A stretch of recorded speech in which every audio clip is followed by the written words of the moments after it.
Mi joven, buenos días. Vamos a empezar con los módulos relacionados a los organismos constitucionales autónomos, ¿ya? Se llaman organismos constitucionales autónomos por dos motivos. En primer lugar, porque están definidos en la Constitución Política del Estado, ¿ya? O sea que tienen una fuerza suprema para su ejecución. Y en segundo lugar, se llaman autónomos porque justamente están relacionados con la independencia al ejercer sus respectivas funciones, ¿no? Por lo general, estos organismos van a tener dos ámbitos, ¿no? Primero, en el campo jurisdiccional, que es lo que vamos a ver en este momento, y en segundo lugar, en el campo económico, ¿no? La Constitución tiene un título especial que es justamente el régimen económico, y ahí vamos a entender cómo funciona la moneda, la banca en el país. Pero por el momento nos vamos a concentrar en la parte jurisdiccional y vamos a estudiar cuatro organismos, ¿no? Uno es el Ministerio Público, en segundo lugar viene la Junta Nacional de Justicia, luego viene la Defensoría del Pueblo y finalmente viene el Tribunal Constitucional, ¿ya? Así que vamos a comenzar este módulo con el llamado Ministerio Público. Bueno, el Ministerio Público viene a representar un órgano constitucional autónomo encargado de las siguientes funciones o las siguientes, digamos, aplicaciones, ¿no? Normalmente cuando uno dice Ministerio Público lo puede confundir con algún ministerio del Poder Ejecutivo, ¿no? Evidentemente la palabra ministerio significa funciones, ¿no? Pero se le llama Ministerio Público desde el año 1979, con la Constitución, la última que hemos tenido, ¿no? En nuestra historia republicana, se introdujo el término Ministerio Público para denotar lo que era la función de fiscalizar, ¿no? Entonces, evidentemente, la Fiscalía y por tanto los fiscales tienen la función de controlar, ejercer la función de la legalidad en el Perú, ¿no? Y por lo tanto, el Ministerio Público tiene las siguientes atribuciones, ¿no? Atribuciones y a la vez obligaciones. Primero, defender la legalidad y los intereses públicos tutelados por el derecho, es decir, el sistema jurídico evidentemente tiene normas, tiene principios y tiene jerarquías. Entonces, esas normas, principios y jerarquías van a constituir la legalidad en un país, ¿no?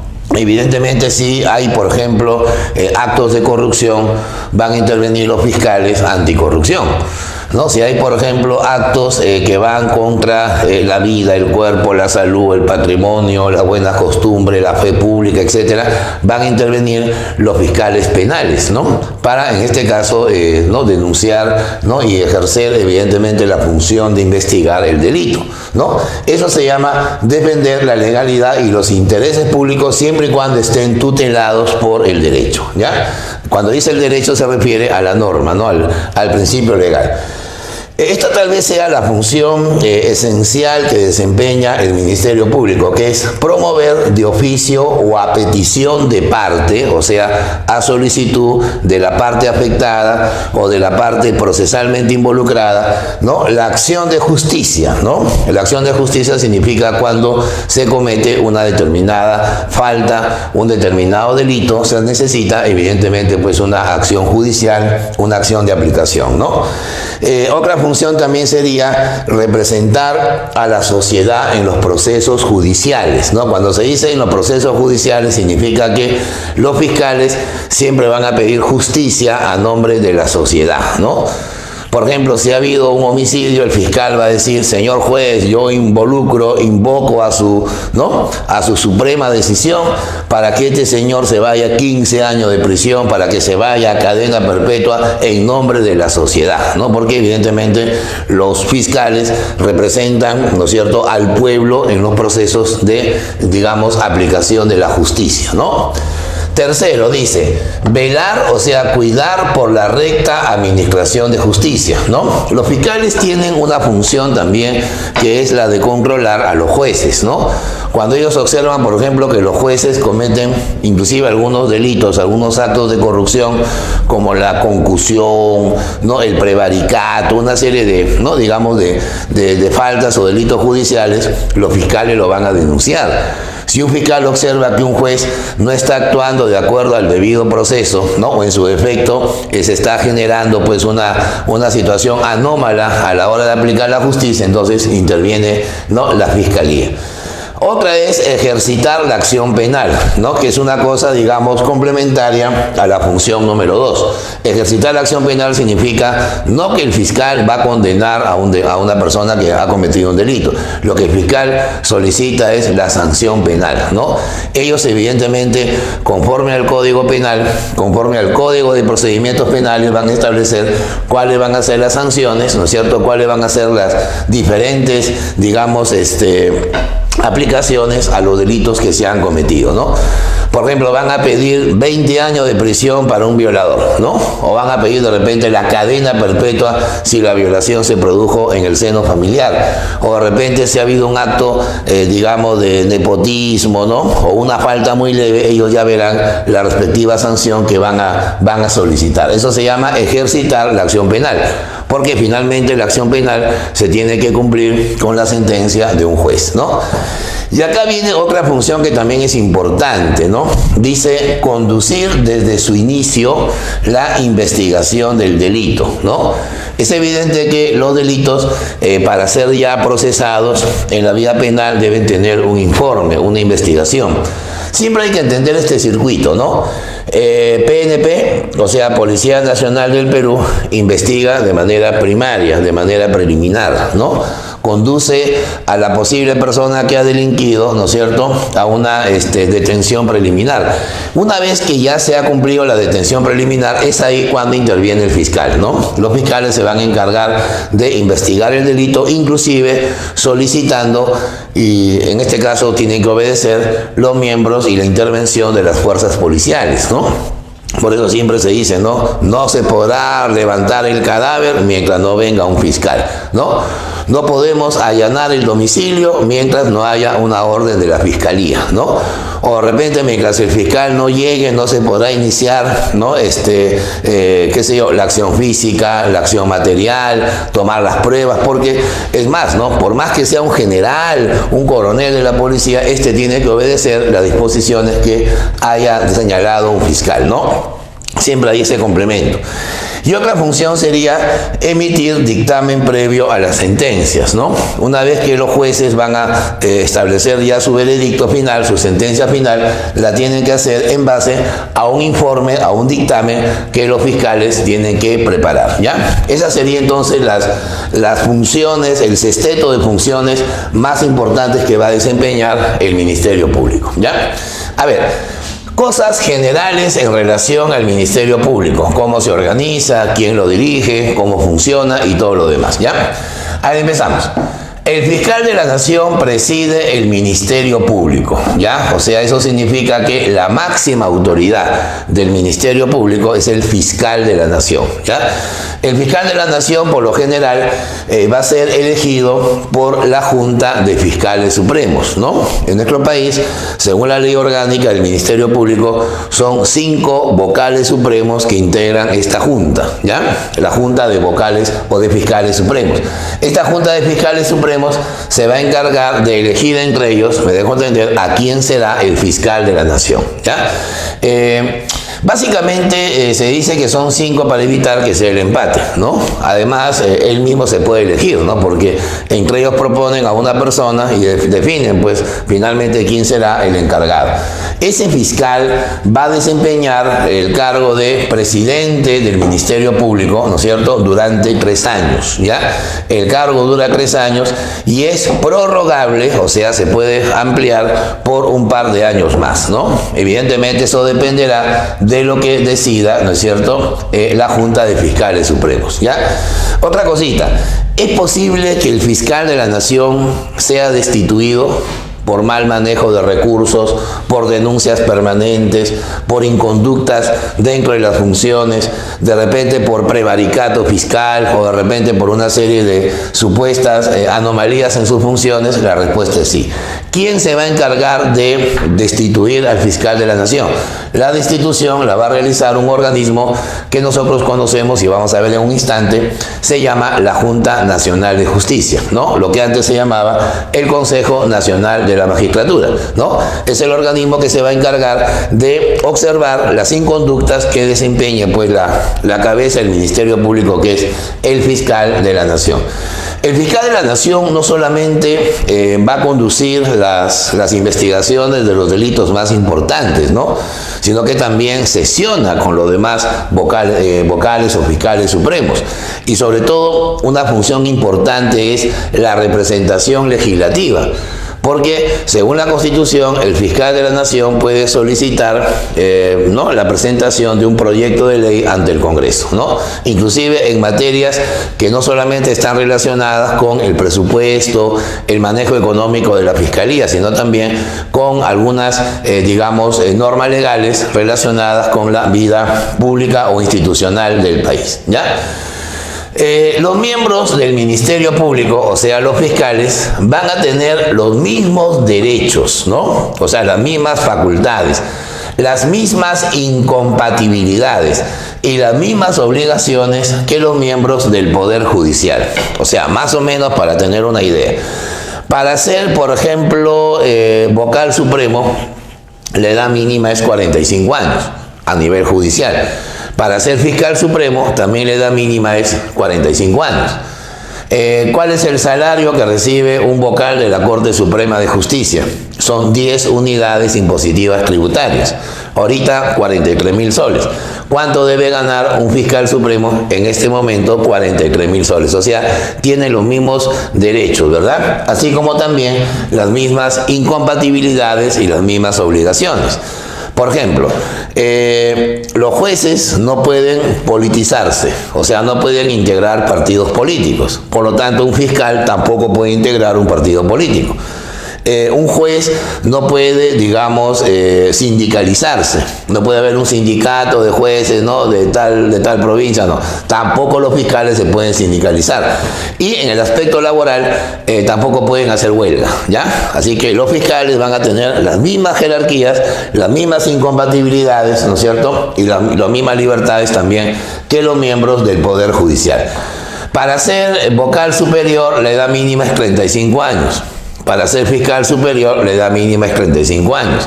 Para ser juez de primera instancia, la edad mínima es 30 años, ¿no? Para ser fiscal provincial, la edad mínima también sería 30 años. O sea, son las mismas capacidades y las mismas facultades que se va a tener dentro del esquema, pues, de organización del Poder Judicial. Es decir, los fiscales son como quien afirmaría, pues, una especie de sinonimia, ¿no? Una especie de paridad con los miembros del Poder Judicial.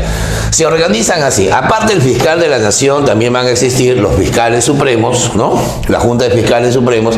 Van a estar los fiscales superiores que actúan a nivel de las Cortes Superiores de Justicia, ¿no? En todas las regiones del país.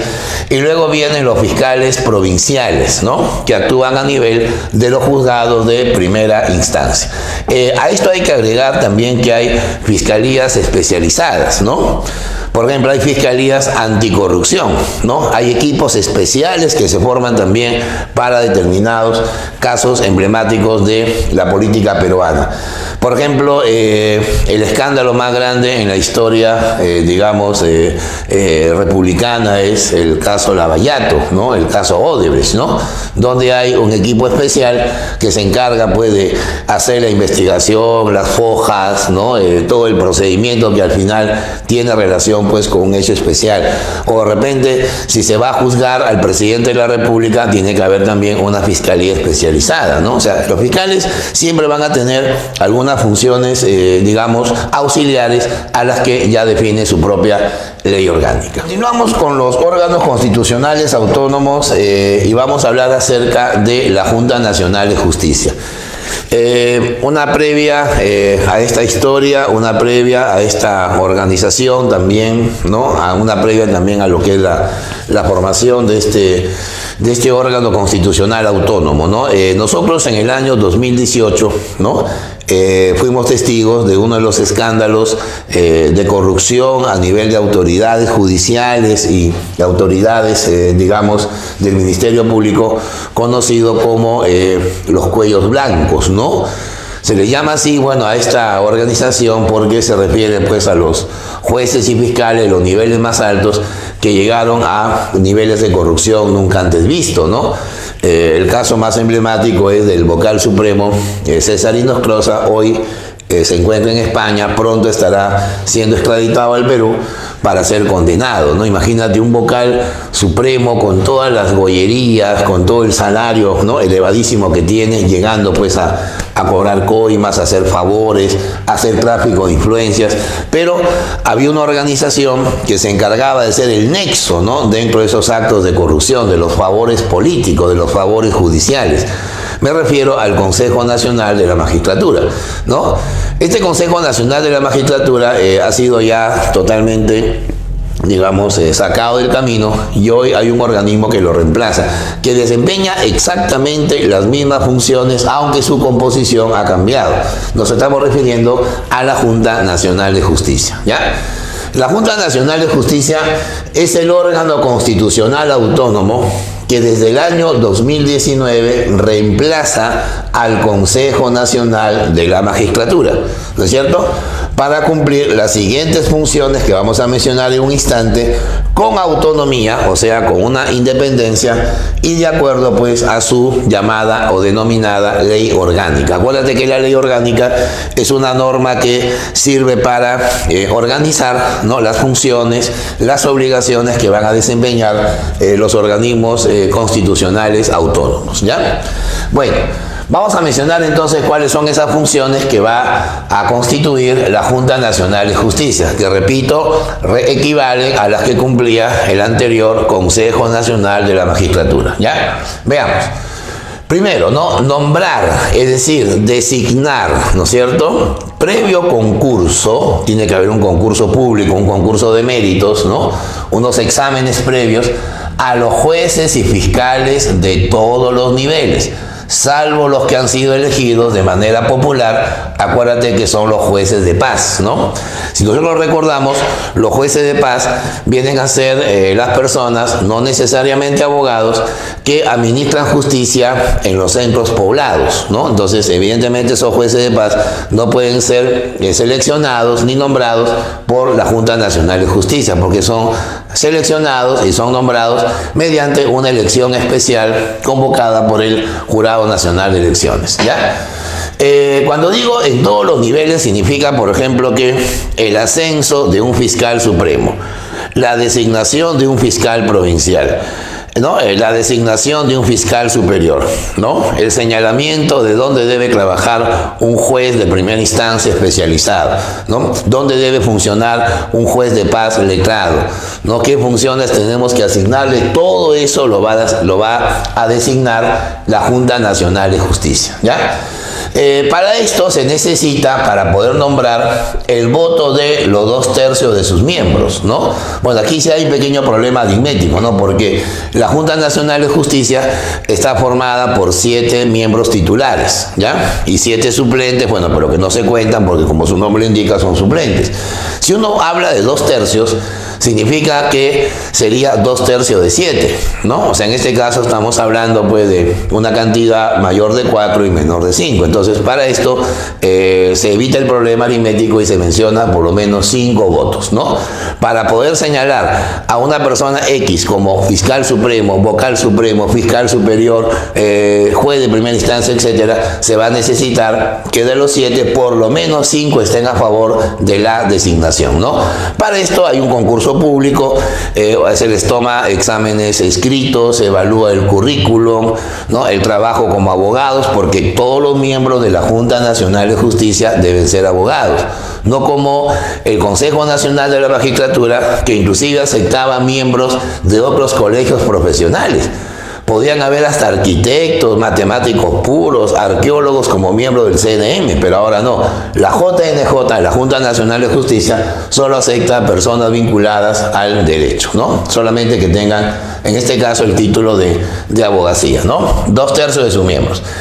Segunda función de la Junta es ratificar, o sea, en este caso, confirmar en todo sentido, ¿no es cierto?, el nombramiento de un juez y fiscal. Una vez que el juez y fiscal ya está en funciones, hay que confirmarlo. Pero en este caso, la ratificación o confirmación debe ser cada 3 años, ¿no? Se ha cambiado esto porque con el CNM, con el Consejo de la Magistratura, se pedían 7 años, ¿no? Eso era demasiado, pues imagínate evaluar a un juez, a un fiscal, 7 años de sus funciones, ¿no? Eso significaba pues demasiado tiempo. Ahora basta con 3 años para saber si ese fiscal merece pues ser ratificado. Si no es ratificado, ese juez o ese fiscal ya no puede volver al sistema de justicia en el país, ¿no? Porque se supone que ha sido mediocre, ha tenido algunas denuncias, no ha tenido pues una labor adecuadamente eficiente, ¿no? Otra de las funciones es destituir a los vocales supremos, o sea, en este caso, pues despedirlos, ¿no? Sacarlos de su cargo a los vocales supremos y fiscales supremos, y a solicitud de ellos, cuando ellos lo solicitan, obviamente, sacar también o destituir a los jueces y fiscales en todos los niveles. O sea, si por ejemplo, a ver, hay un juez de familia que está siendo cuestionado, ¿no es cierto?, que tiene denuncias, entonces evidentemente los vocales supremos van a solicitar que ese juez sea destituido, ¿no? En todos los niveles, o sea, primera instancia, civiles, penales, laborales, jueces de paz, letrados, todos ellos pueden ser destituidos, ¿no?, a solicitud de estas entidades supremas, ¿no? Pero hay que tomar en cuenta algo. La Junta Nacional de Justicia debe tener un órgano, digamos, complementario, una especie de soporte académico, ¿no?, que justamente se denomina la Academia de la Magistratura, ¿ya? Vamos a explicar en qué consiste. La Academia de la Magistratura es el órgano del Poder Judicial, o sea, ojo, es un órgano que depende exclusivamente del sistema de justicia en el Perú, que está encargado de la formación y la capacitación, por eso se llama Academia de la Magistratura, de los jueces y fiscales en todos los niveles para los efectos de su selección. Es decir, la Junta Nacional de Justicia, para evaluar si un juez debe o no ser ratificado, para designar a ese juez, o sea, tanto para designarlo como para ratificarlo, debe tener el palmarés, debe tener la experiencia académica, la preparación de estos magistrados, ¿no? Porque imagínate que un juez desempeña su labor, ¿no?, sobre el aspecto de su trabajo, digamos, que se le designa, pero no se capacita, no se actualiza, ¿no? No está al tanto, por ejemplo, de las nuevas normas internacionales, de los nuevos delitos, de las nuevas sanciones. Entonces, imagínate, este juez, como quien dice, estaría totalmente desfasado de la modernidad.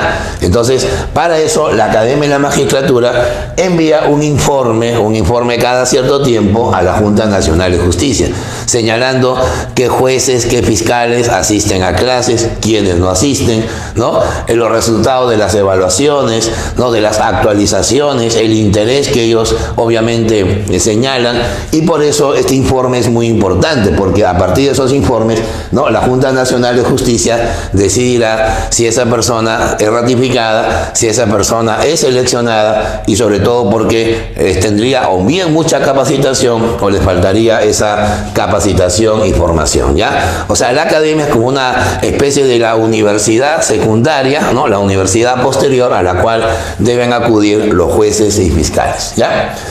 A ver, requisitos para integrar la Junta Nacional de Justicia. Antes de los requisitos, una observación, ¿ya? Como esto fue una situación pues anómala, ¿no? Digamos, derogado, haber disuelto el Consejo Nacional de la Magistratura, entonces se formó una comisión especial el año 2019. Y esa comisión especial se ha encargado de evaluar a todos los candidatos que se presentaron para integrar la Junta Nacional de Justicia. Y acá ha habido una situación pues también un poco rara, ¿no? El año pasado, a los 387 postulantes que se presentaron para ser miembros titulares y suplentes, solo aprobaron 6 el examen. Pues imagínate, no digamos pues ni al 2%, ¿no? Imagínate, de cada 100 solamente 2 aprobaban el examen. Eso era pues una situación totalmente absurda. Por eso se tuvo que reevaluar, ¿no? Posteriormente, hasta 3 veces consecutivas, y se logró nombrar pues a estos miembros de la Junta, ¿no? Decimos así: son seleccionados los 7 titulares y los 7 suplentes, ¿ya? Porque si alguno de los titulares es destituido, ¿no? En este caso por una falta grave, ¿no? Evidentemente tiene que entrar el miembro suplente, ¿no? Por una comisión presidida por el defensor del pueblo, ¿no? Es una comisión que la integra el defensor del pueblo, la integra el presidente de la Corte Suprema, es obvio, la integra también el fiscal de la Nación representando al Ministerio Público, la integra también el Contralor General de la República, la integra también el Superintendente de Banca y Seguros. O sea, estamos hablando pues que el Estado reúne a todos sus funcionarios de mayor jerarquía, de mayor rango, para hacer una selección de estos abogados que deben encargarse pues de una de las funciones más importantes, que es designar, ratificar y destituir a los jueces y fiscales, porque el sistema de justicia pues a veces colapsa, y a veces esa corrupción y esas, digamos, faltas permanentes en el sistema judicial son consecuencias a veces de una mala elección, ¿no?